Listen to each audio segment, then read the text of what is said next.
Welcome to another episode of Cybernews Podcast, the show where we talk all things tech.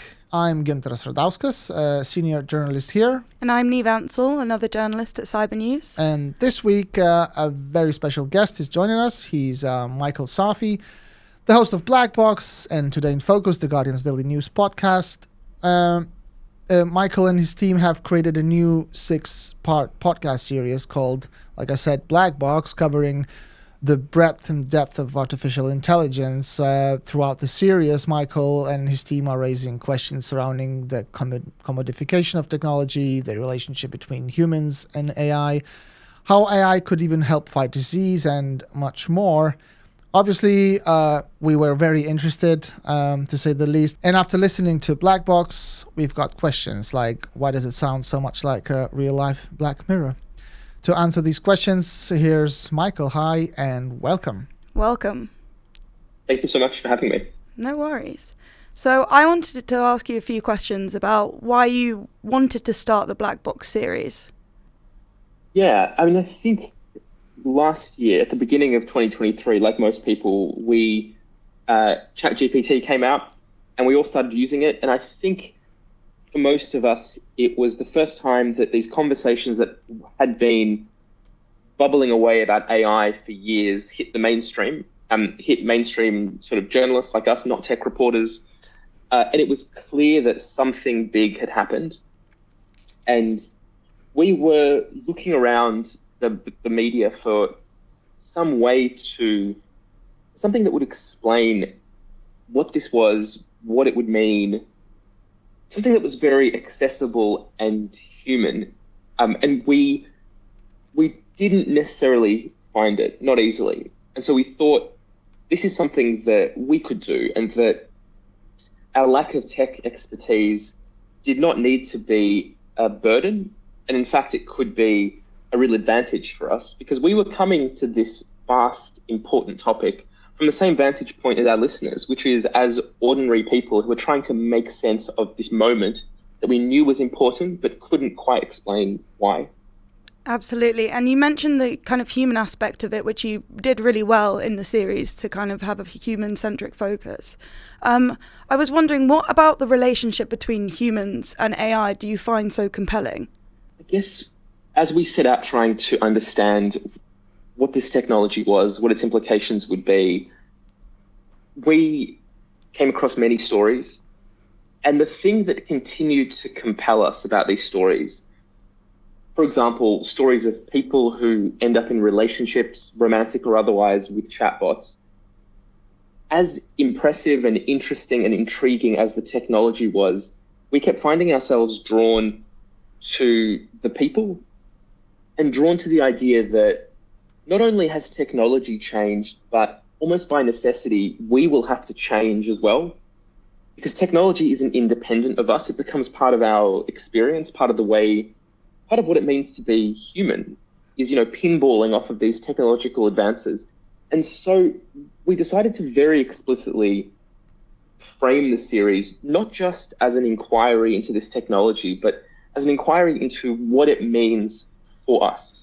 And we ended up with the tagline that this was a series about AI and us. So as much as it being a series about neural networks and how they came to be so successful and the potential that they have across almost every facet of the way we live, just as fascinating as that was what it would mean for us to be human. And I think a lot, like a lot of people, about how much the smartphone has changed for better and worse the way I live my life.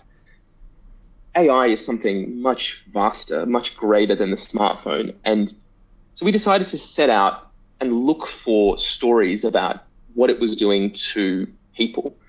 And while the tech itself has been really well covered, I don't think many people have, they are now starting to, but not many people had looked at it from the frame of, why do we fall in love with these things? Not just because they are extremely technologically sophisticated, but there's something in us that means that, we want to believe that the thing we're conversing with on a screen is human like us. We anthropomorphize. I don't know what that word is, but we see them as human.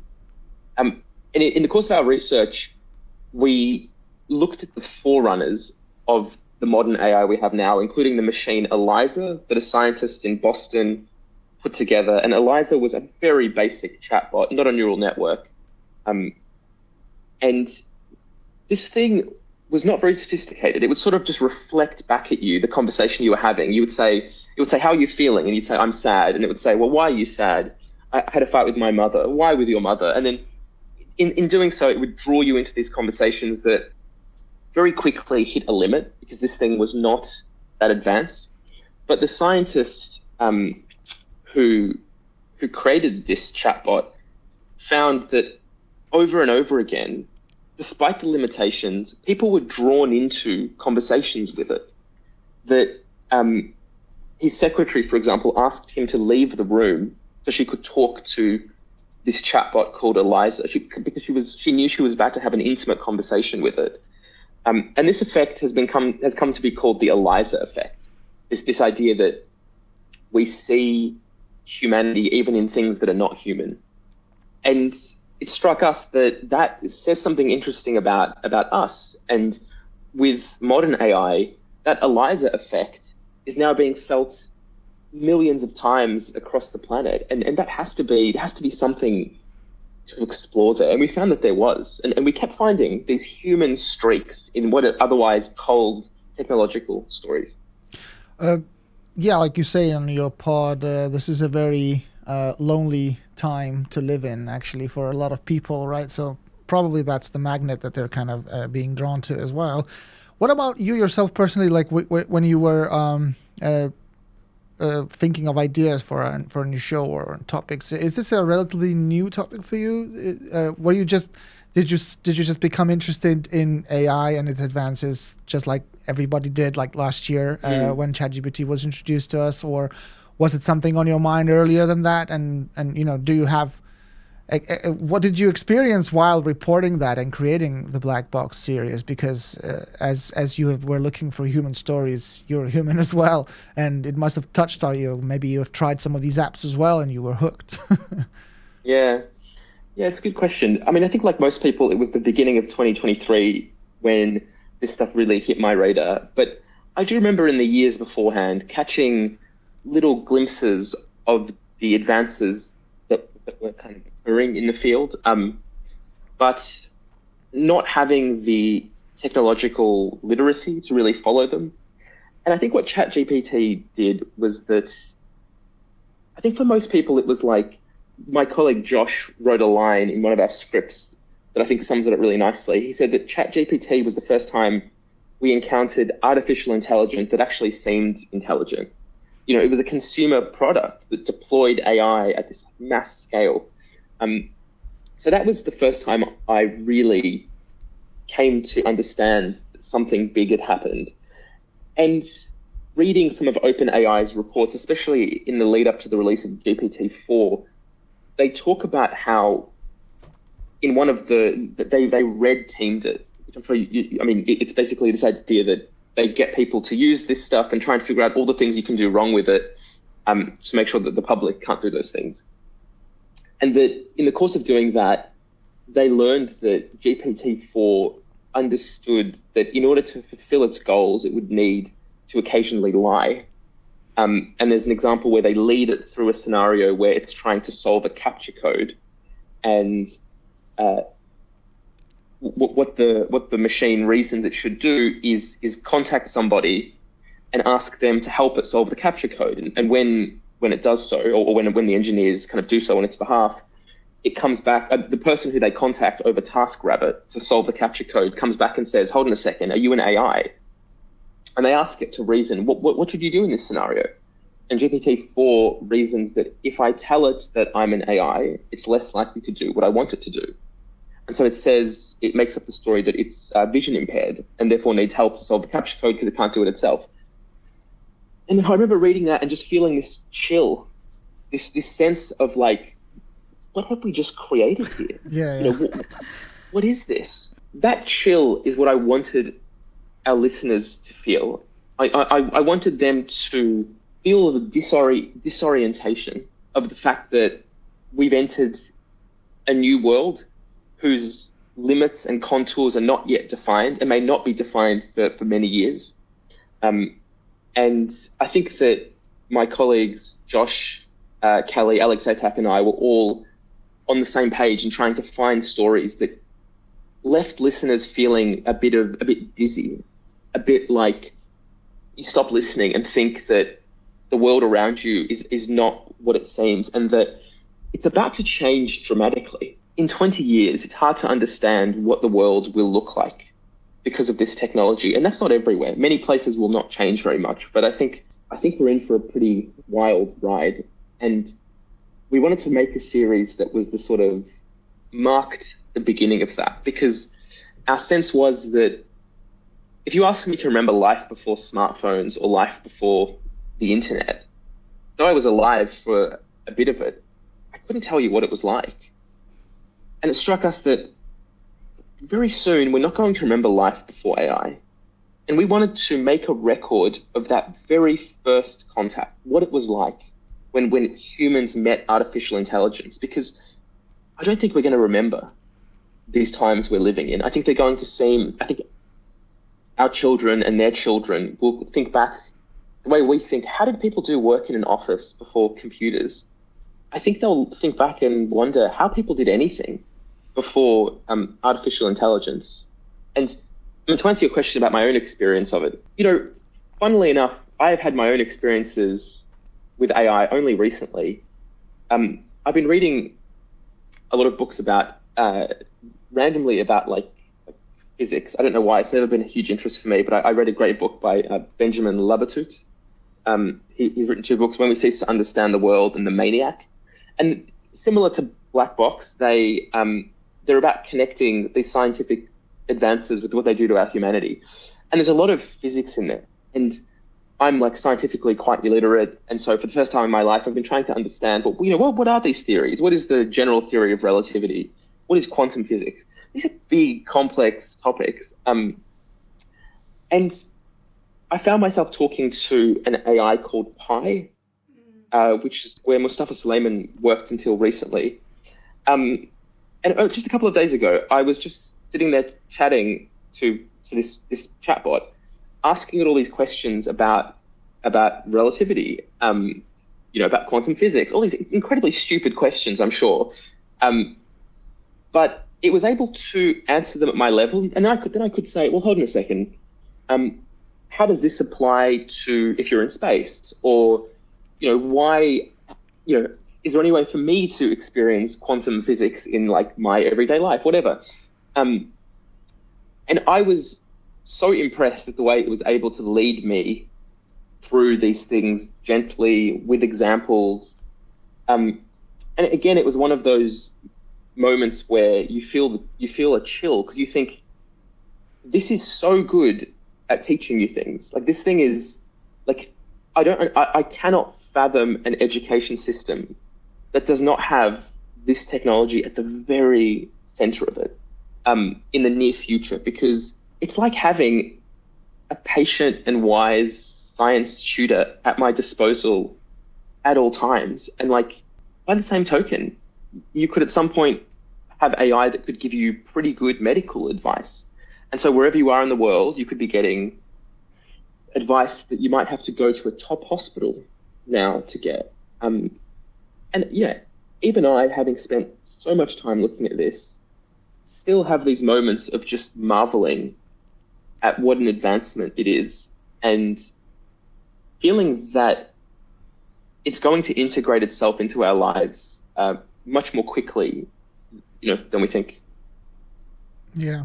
So I presume you're not one of those who write and opine about the AI being just a hype bubble, and it's going away pretty soon. Some of it probably is because some of the companies are just like trying to jump on the train, but some of the core advances of AI are here to stay. Obviously, you believe that, right? I think you're right about that. Yeah, I think you're right. I mean, obviously there's a lot of hype, and like I will often roll my eyes about everything seems to have AI in it now.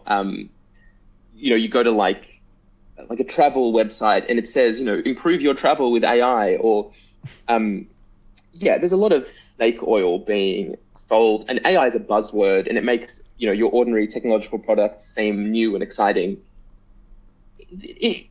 I'm not an expert, but it does feel like a bubble, because we know that the tech world is prone to bubbles, it's prone to hype. But for me, just going back to the core technology, what we can do now, and what will be, and looking at the rate of improvement, and looking at the fact that scaling up, compute and feeding in more data seems to be a process that we haven't reached the edges of yet. And as we continue to do that, we're going to kind of find more advanced capabilities. Looking at that alone, it feels like, despite the hype, at the core of it are things that are undeniably impressive and useful and transformative. How the business side of it plays out, I mean, look, it's going to be a circus, I'm sure, and there's going to be businesses that explode and have no value and make big promises. But, for me, I just go back to what it was like to sit down and have a conversation about a complicated topic with an AI chatbot that explained it to me. And I came away from it feeling like I had learned something that I otherwise would not have. And that's impressive, and that's pregnant with possibility. What would be your opinion on our potential over-reliance on AI? Because throughout the podcast, there are a lot of relationships that people have, it seems, with AI chatbots, and kind of maybe code changes and things happen, and it transforms into somebody you don't know anymore. What is the worry behind that? Is there any, or? Yeah, I mean, I think we tried to illustrate the idea that this technology is able to form bonds with you that are quite unique for technological products. For all the things technology can do, there are still certain domains that up to now have been human. So friendship. I'm not sure that anyone has formed a satisfying friendship with a kind of character in a computer game or some kind of digital avatar, no matter how advanced they are. But I think this stuff clearly has the potential to do that. And so into these domains that have previously been the province of humans, that we've needed other humans to fulfill, AI is rushing in.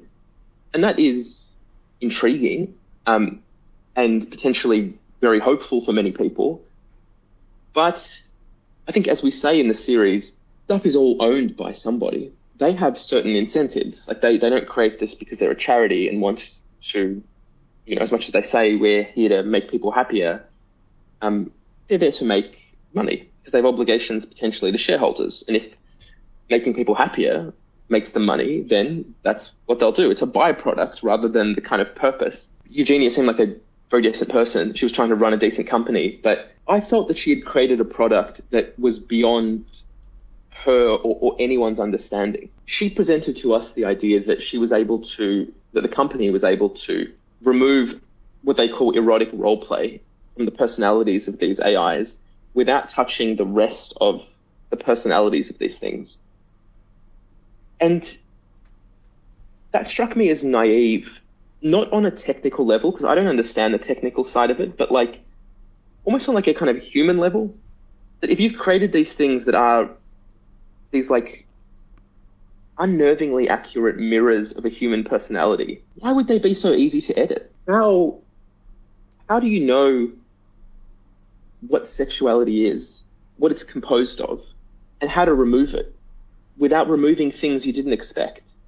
And I don't think she has the answer to that. I don't think anybody does. And so for me, the worry is that technology has invaded these parts of our lives that they were never able to before, but they are owned by businesses, because they are a black box. They are far more complex than we understand. And so that raises all these kinds of dilemmas, because the potential for harm is pretty enormous. And then to put all that aside for a second, I do also worry that, I've seen how technology as it exists before AI how it affects the way we live and work. And one of the effects, it seems to me, is that we kind of need to spend less time together because we're able to converse online, to work from home, to work remotely, to socialize online, to, for kids, they might play computer games with their friends online rather than sitting in a living room together. And so we're all getting this like approximation of human interaction, but not the human interaction itself. And with AI, that approximation of human interaction is about to get much more sophisticated, but I don't think it will still faithfully mimic what it is to converse with another human, but it might replace it. And that to me is a scary thing. Neve here has also reported on a lot of deepfake pornography stories. One of Black Box's episodes investigates Cloth-Off, obviously the deepfake app that has been used to create non-consensual deepfake nude pictures, I would say. I would form the sentence like that. Neve obviously is interested in the topic as well as I am. And what feedback did you receive actually from the podcast episode about Cloth-Off once it aired? Did anyone from Cloth-Off reach out? Because I don't want to spoil things for potential listeners as well, because it's a very long investigation as well, and it takes turns, unexpected turns as well. So did anyone from Cloth-Off reach out to you after the investigation and after the episode aired? No one who admitted to being part of Cloth-Off reached out. We've had people reach out to us who we think have links to Cloth-Off. But no, basically we were dealing with Cloth-Off, as your viewers and listeners will hear, in the lead up to the publishing the report, dealing with them pretty closely. But then as soon as the stories came out, they basically went silent on us, for kind of good reason. I mean, understandable reasons. Though it's been kind of dismaying to see that I'm not sure how impacted their business was by the publicity and exposure of people linked to the company. They continue. They have launched new features. They continue to grow. We look at their followers on Telegram, on Twitter. It all continues to surge. So, for us, there was a question hanging over that investigation, which was like, are we just giving them publicity here? Are we just telling people about an app they didn't know existed, now they're going to use? But having said that, they clearly, very clearly, did not want their real identities to be exposed. And so it felt worthwhile simply to show them that we can expose some of you, who are linked to the app.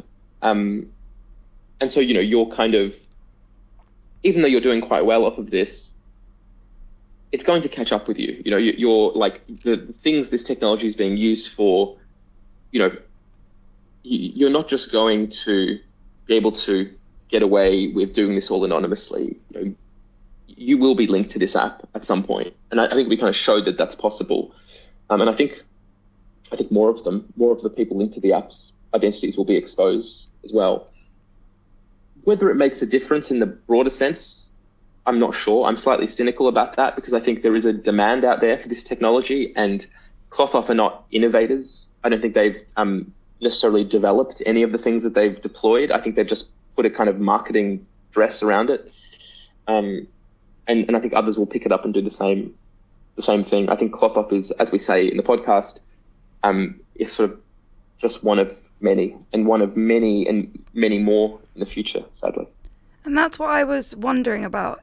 Why Cloth-Off specifically? Like, there are a bunch of kind of nudity deepfake apps on the market. Why was it Cloth-Off that you were most interested in? We were interested in Cloth-Off because we were interested in Spain to begin with. So we went to Spain to meet, we went to a small town in Spain where a bunch of boys had used an app. We just knew it at the time as an app to create these images of young girls in their classes, and had caused all this havoc. It had really devastated these young girls, understandably, their parents. And it was fascinating because we didn't end up getting into it too much in the podcast, but the reaction in the town was very interesting too, because there was genuine debate over whether the boys had done anything wrong. Like there was some people said that like, boys will be boys, or that the girls shouldn't be putting photos up on social media. Like, even something that seemed to us so obviously wrong still butted up against these quite conservative views on what boys can get away with compared to girls. And it was in the town that we realized that there was a particular app that was used to create those pictures. And around the same time, there were reports of a case in New Jersey where kids at a high school there also used an app to do the same thing, to create these nude images of girls. And in that case, it was cloth off. And so we were like, okay, these guys are one of the first in the market. They're clearly doing pretty well out of this. But what made us really hone in on them was that when we emailed them, they got back to us and seemed willing to engage, which to us it suggested that they were not aware. I mean, they were aware enough that what they were doing was wrong to hide their identities, but something in them wanted to gloat. They wanted some glory out of this. And for us, that was an opportunity, because we thought, if they're stupid enough to do this, then we can figure out who these people are. Like, they had shown us basically that their commitment to anonymity was not that deep. They, at the end of the day, wanted a bit of glory. And I think that was when we knew that we were going to get them. We were going to find out something about these people, because it just meant that they would be less careful. And it turned out to be true. That they made mistakes. They were not as careful as they thought they would be. And yeah, we managed to kind of reveal the names of at least 2 people who we very strongly believe are linked to Clover. And why for you was it so important to uncover the names and faces of these people? I guess it was because on some level it was like a journalistic challenge. They don't want to be known, and so we want to expose them. But it was also that so much of the coverage of these deepfakes seemed to treat the AI as a bystander. Like, a bunch of boys have used AI to do this, and the AI is like this passive figure in the story. And we thought, that's not true. Like, there is someone who's created this AI. They've deployed it. They are making money off it. There's a person here. And so we want to figure out who that person is and make them part of the story. Because, there can be this sense that, well, this stuff's inevitable. There's nothing we can do about it. It's just going to spread. And that may be true. But that doesn't mean that you can't hold people accountable for it. That doesn't mean you can't say this is a crime, pass laws that make it a crime, and then go after the people who are creating these apps, who are promoting them, who are making money off them. Yeah, so we just felt like it was important for that reason, to remind people that there is a human here. There's a person who's making a conscious choice, and those choices may or may not be criminal when examined in a court of law. So the very least we can do is at least point to that human and say, this person is one of the people behind Cloth Off. And what governments do about that is up to them. But all we can do as journalists is put information out there. Michael, it's probably impossible to regulate this, but okay, so deepfakes that are creating nude pictures of people who don't know that their pictures being made of them. Consent is essential. It's very important. But what if the apps and the platforms, the systems such as Cloth Off are being used by people who who agree, who want to try them out, right? It's consensual, and that's not then wrong, I guess. I'm not advocating for deepfakes, no way. But what I'm saying is that maybe the technology is as good as people creating them or regulating them want them to be, or bad as well. I mean, is there a potential, is a future for deepfakes for good causes, do you think, in the future? I think so. I mean, the act of some people argue that even taking a camera you're not seeing what's in front of you. You're seeing the camera's, like the camera is like creating a version of what you're seeing in front of you. So the idea of like, using technology to create like a digital representation of reality, like that's sort of always been true of any human attempt to create images. There are clearly legal uses of deepfake imagery. Graphic designers can use them to create advertising campaigns. They can, in the same way that AI can mean that you don't need to have access to a hospital to get medical advice. Not now, but in the future, once they create AI that can do that. In the same way, deepfakes mean that you don't need to have access to the latest Photoshop or particularly good graphic design skills. The technology also has this extraordinary potential for harm. For a company like Clothoff, they just put it out there, and as bad things happened, they would slap a warning on saying, this can only be used by people over 18. You must seek consent. And that's not good enough. It's not good enough to put a loaded gun in the street and say, okay, but make sure you don't shoot anyone with it. That was their argument, and it was nonsense. It was a nonsense argument. There has to be, if you think that this technology has a positive value, then look at what companies like OpenAI are doing. They put strong restrictions. They red team the technology. They understand that there is a social contract to be adhered to with this stuff, and it means that you don't get to deploy as quickly as you want to. Maybe you have a smaller customer base than you want. You don't make as much money as you want to. But in order for your technology to be allowed to exist, these are the things you need to adhere to. And, companies like Clothoff don't care. They're just in it for the money.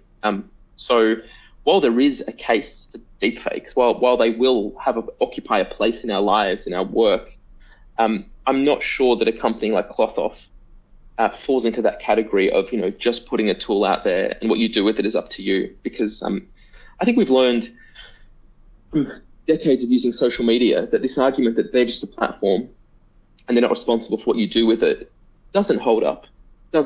Governments across the world have said, we don't buy that. And if you want to operate in our jurisdiction legally, then you need to operate according to different rules. And I think that has to be true of this technology, as much as it's true of Facebook or Twitter or X.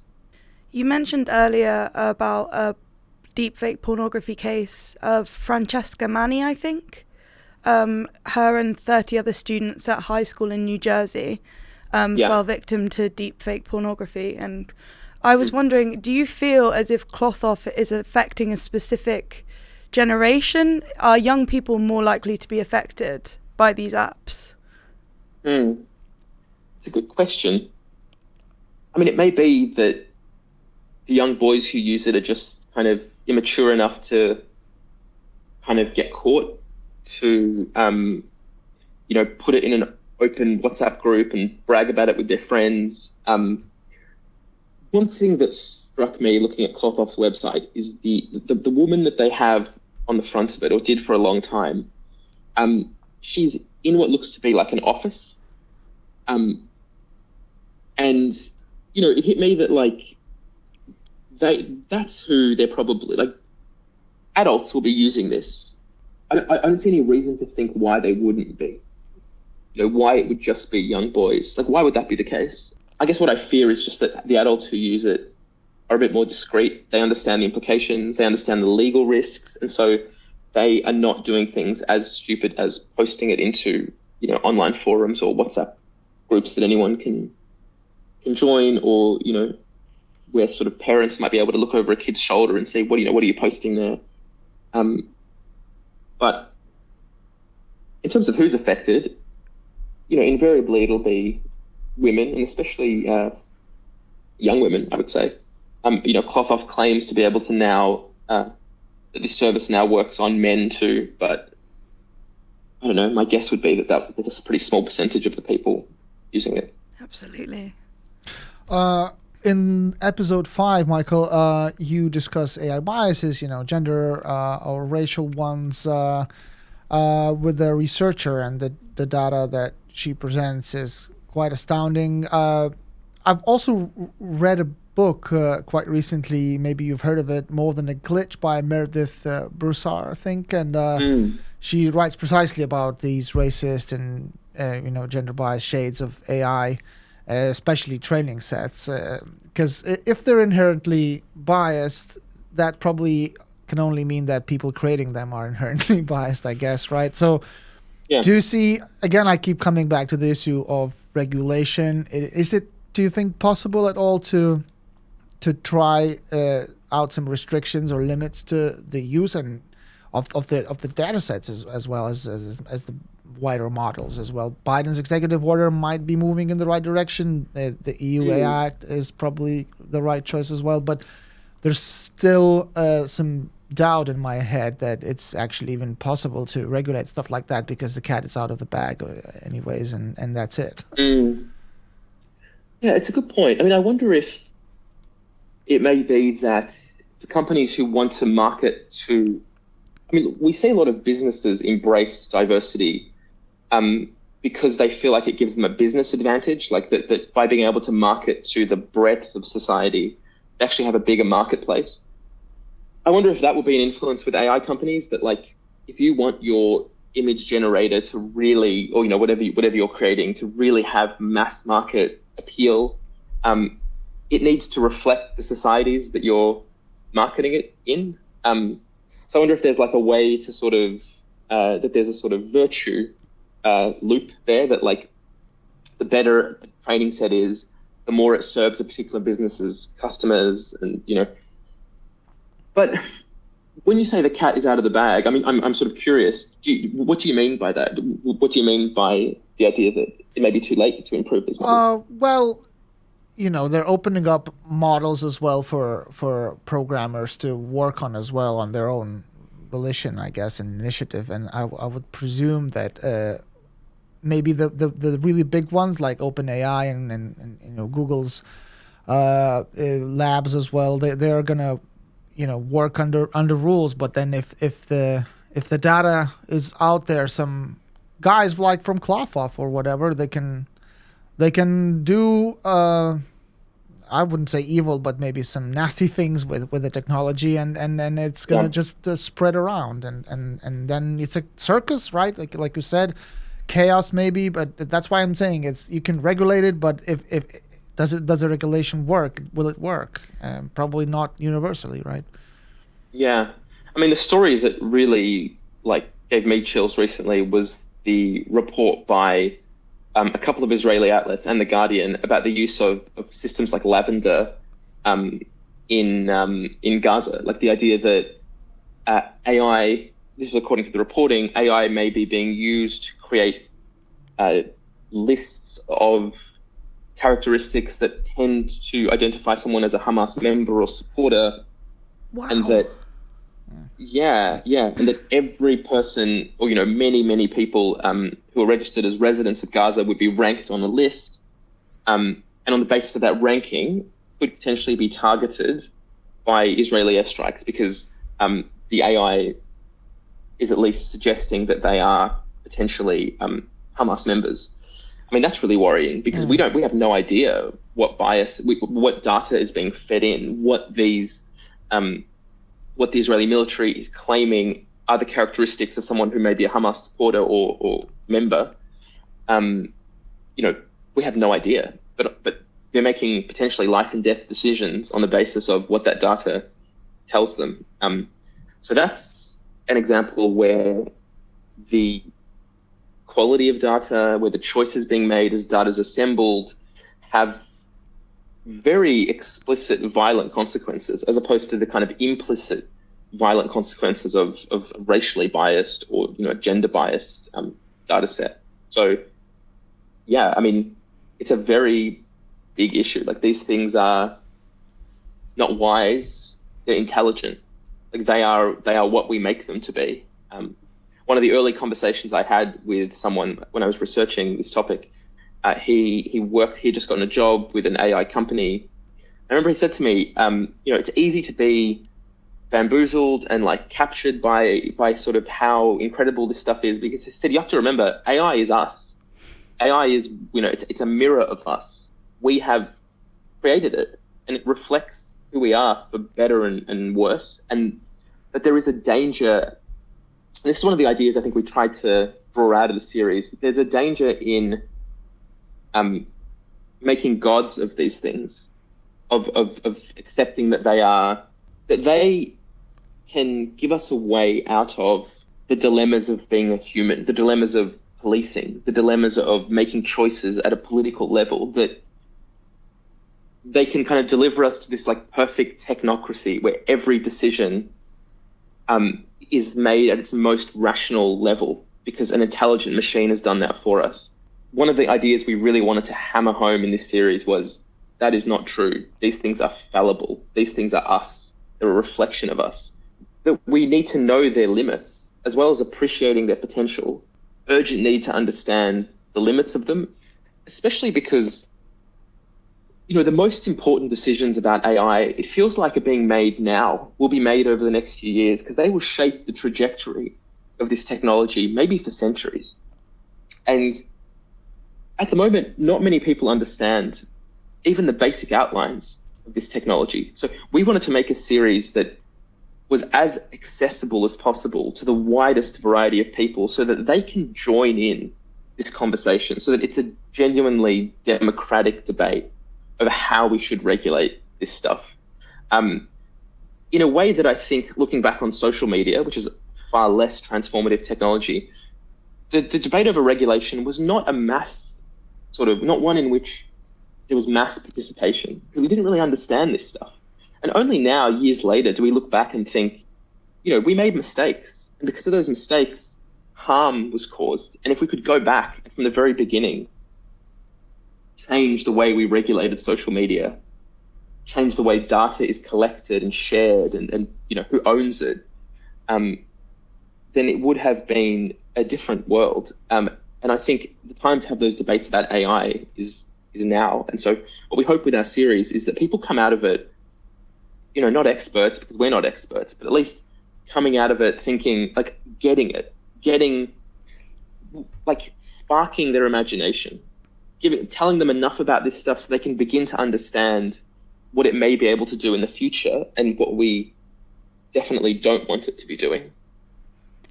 Part 2, sometime soon, next year, I don't know. Because, I was listening to John Ronson's Things Fell Apart, season 1 a few years back or a couple of years back, and then I was so eager for season 2.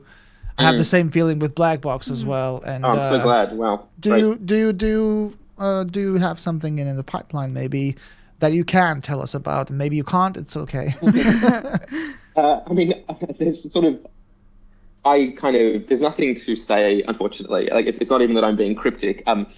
We have strong ideas for what we want to do. And I think we're all just taking a bit of a break from, AI for a couple of months. Well deserved. Thank you. Getting over the process of it all. But we will be back, I think, for a second season. And for us, it was a very instructive process. We learned so much. This is a series about AI, but it's also like an example of like a storytelling podcast. And I think we learned a lot, not just about AI, but also about how to tell good stories. And I think we're going to refine a lot of those ideas, both about AI and storytelling in a second season of Black Box, hopefully soon. But don't be refreshing the feeds too quickly because you may be disappointed. Yeah, we're still going to break the news of season 2 coming up. Right. Thank you, Michael, so much for joining us today. We'll be back as well next week with another episode of Cybernews Podcast. We wish the best of luck with his endeavors to Michael, and thanks for joining us again. This was Neve and Meek Interest and Cybernews. Take care, and see you next week. Bye.